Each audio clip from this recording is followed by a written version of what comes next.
Yo, how's it going, everybody? And welcome to the channel. My name is Jerome, and I hope you all are having a wonderful day. So, without further ado, I went to a tournament and I got basically second place. I have been going to multiple tournaments throughout the week, testing out this deck and seeing how to play it really, and see what's his strengths, what's his weaknesses, and I will give my final thoughts on that after the deck profile because I know a lot of people like to see that and want to just see that really quickly. So for the tournament, I went 4-1.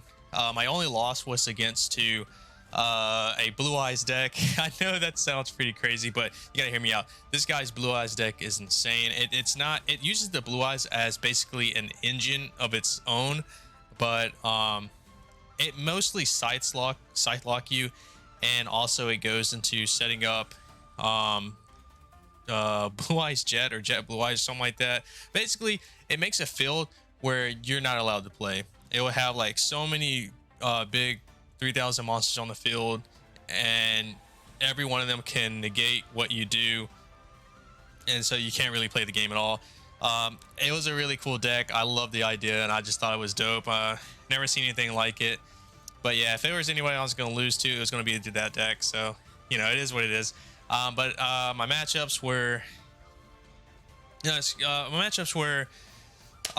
first round. It was, what was it? It was Branded. First matchup was Branded, and then it was Sprites, the mirror match, and then it was for the third round. It was Phantom Knights, Punk 60 card pile with the Adventure engine as well, and then the fourth matchup was the Blue Eyes lockdown deck. I don't know what they really officially call it. And then for the fifth round, it was Eldlick. So let's go ahead and jump right into the deck profile. I was really excited to play this deck. I got it literally the day it came out. Well, actually, way before, like a whole week or something before the deck actually was released to play. But here it is, starting out with the 3 blues. You know, you all know what this does. By the way, a lot of people do this. These cards don't get their effects on normal summon. I've been seeing some people say when this card is summoned, you can just do the effects. That's not how it works. It has to be special summoned in order for it to do its searching effect. And the same thing goes for Jet as well. They have to be special summoned. So just, you know, clearing that up. I know a lot of people get that kind of wrong when they say it. The 3 Jet, obviously you have to do 3. I think I've seen somebody do 2, which is kind of interesting. I kind of might want to do that because maybe in this deck, maybe less is more. I'm not sure. Like I said, I'm still testing it out. I still got like 2 more or 3 more tournaments to go to before the case tournament. So really want to get this deck down right. Anyway, continuing on, I did 1 carrot with 2 red, pretty standard. I see some people do 3 reds and no carrot, and I see some people do 1 carrot and 1 red. Like I said, I think everyone's just trying to find that consistency.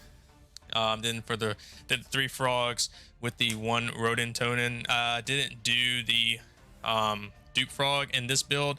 Like I said, it's the 3rd build, and I didn't do dupe frog in this one because I just don't want to brick on it as much, really. And then I did 3 deep sea divas, and just for the heck of it, I did the 1 Orochi just because in this build I kind of wanted to focus more so on going into more than just the simple play of doing Toad. I wanted to do Baron as well as another boss monster because, let's face it, totally awesome with only 2200 attack is not that big of a deal. How I felt about it, I think it was pretty good with the Diva engine, but I think the Nimble Beaver engine is better just because you can keep doing it. You can bring back your Nimble off of your totally awesome. You can summon your Nimble Beaver and just get it right back and then go into more plays basically. So I think the Nimble Beaver is probably the better way of doing it. 3 Ash Blossoms. Yeah, pretty standard. Guess you're gonna have to do that for everything now. 2 DD Crows. By the way, the hand traps I keep flip-flopping on.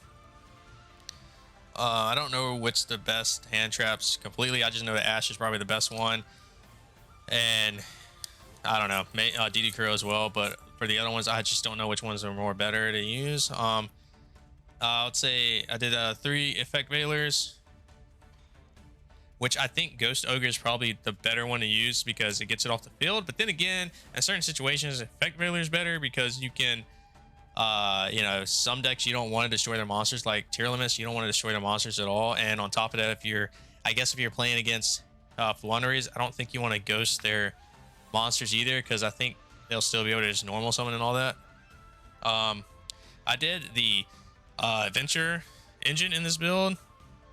I only have 2 of these because I really didn't think that I really think that they're just going to get hit on the ban list, so I only picked up 2 of them.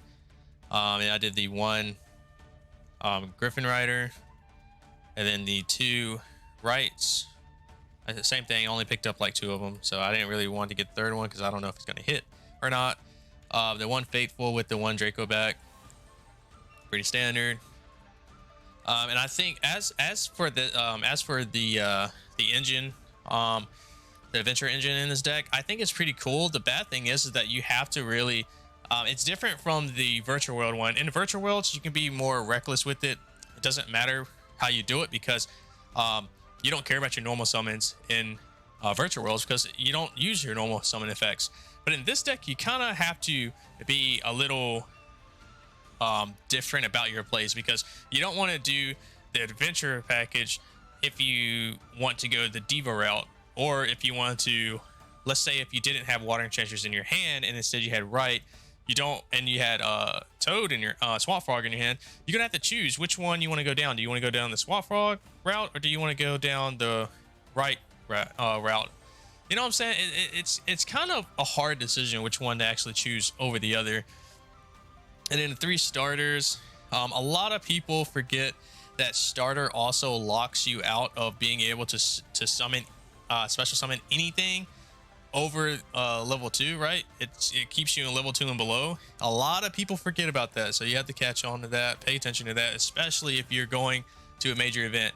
If someone activates starter on you, yeah, make sure they don't go into Zeus. I played against 2 Spright players so far, and they did starter and they tried to go into Zeus, and I had to say, well, you can't do that, you activate starter, and they forget.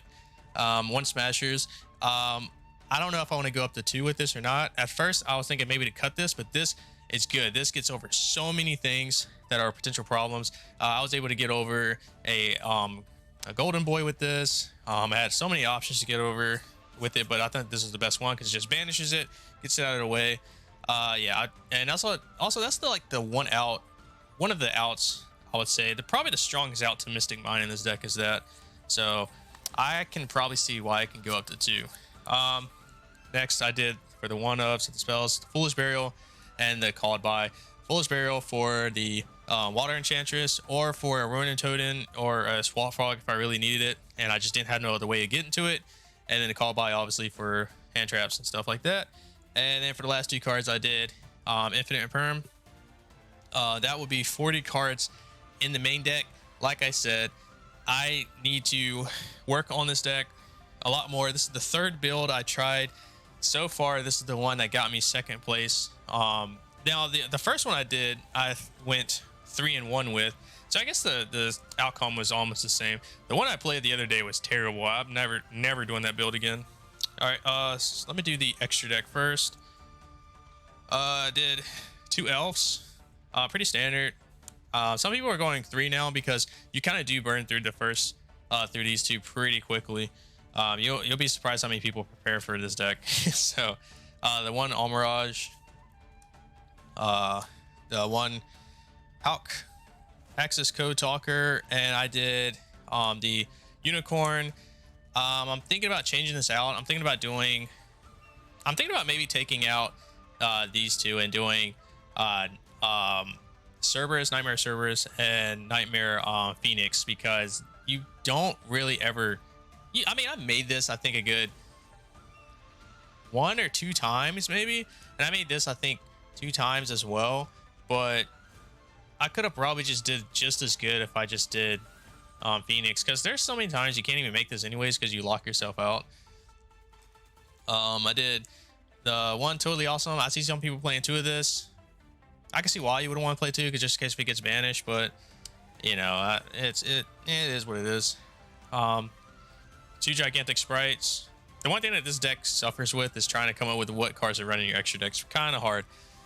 And then I did the 1 Soul Sweeper. Comes up to, for me, it comes up a lot. And then I did the Zeus package like everyone else does, just Sky Cavalry, Downer Magician, and then the Zeus. So this is going to be like the biggest play that this deck does when it goes second, because this deck absolutely is garbage at going second, and this is the only play it does. If it can't do this, that's it. That's a wrap. Like, this deck cannot win going second, I don't think, without doing this. I found it out pretty much really quickly once after about like 2 games of playing it. And then this is the synchro package that I did. I did the Herald of Arclight, and I did the Baron de Fleur because I played the Orochi. This never came up, but I put this in here because I figured if I know that I'm playing against tier elements, I can just summon this on, you know, I can just pretty much summon this and then, you know, try to set up another monster or maybe another, you know, a toad or something with this as well. So then basically everything they do just gets banished because they send from the grave to do their milling effects and stuff like that. So it would just get banished instead. I don't know if that's smart or not, but I just decided to do it anyways. But again, like I said, I'm going to change up this build, so I'm probably not going to be doing the synchro package or the diva package again. Next, for the side deck, this is completely, in my opinion, the side deck needs a lot of work. I didn't really know what to put in it. I just kind of like put it together at last minute. So I did 2 crossouts. I really want to play 3 of these in the main deck. No one wants to get rid of their crossouts, so I'm stuck with 2 until I find somebody that's willing to trade me or sell me one. So yeah, 2 crossouts. The 1 Harpies Feather Duster, and I did 1 Twin Twisters, and then the 1 Lightning Storm. Never came up. Always cited it in, never seen it, so probably not going to do that again. 3 Dark Ruler No Mores. This, I think, I'm trying so hard to fit this into the main deck, but I don't know. Maybe I'm going to go more than 40 cards. I'm starting to believe that this deck, you probably need to go more than just 40 flat. So yeah. 2 D barriers. Again, I wanted to do 3, but couldn't fit it in. So yeah, just 2. Like I said, I'm gonna redo this whole thing. I decided to go with 3 Solemn Judgments.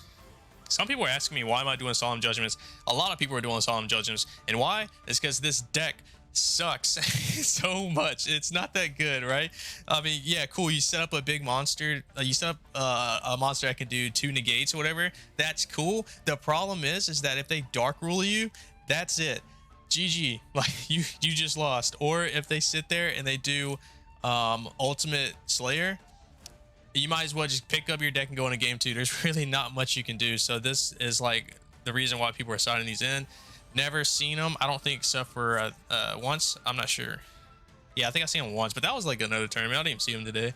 And then last but not least, the 2 pointers. A lot of people are doing this as well because, again, you lose to Dark Ruler. I can't tell you how many times I got Dark Rulered, and that was it.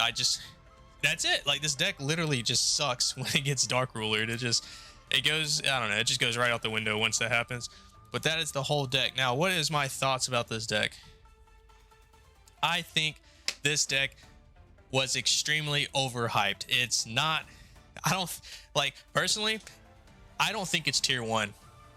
I said it. I think this deck is tier 1.5. It's like right in the middle of being tier 1 potential, but it is held back because of the current ban list that we're in, right? Scythe stops this deck. It loses. If Scythe is summoned on the field, it's done for. Scoop the game. You can't do anything. What are you going to do? Summon level 2 monsters that have nothing? You know what I'm saying? It loses, right? Going second with this deck, it sucks. It does absolutely nothing. What are you going to do? You're going to make up a totally awesome? They probably have negates like Baron. They probably have the adventure package set up. They probably have all this other stuff you got to deal with. You know, like, this deck absolutely is garbage at going second. And what else? And I mean, this deck literally loses to so much stuff that is like it's just like so bad. And the recovery is kind of like middle ground, right? The recovery can sometimes be decent, and sometimes it could just be trash, right? Because you gotta remember, you gotta have at least a level 2 or rank 2 monster on the field for these guys to even special summon to get their search ability. And if you don't have that, and you're top decking, you might as well just pick your deck up, because you're not there ain't nothing in the world you're gonna top deck in this deck that's gonna make you win.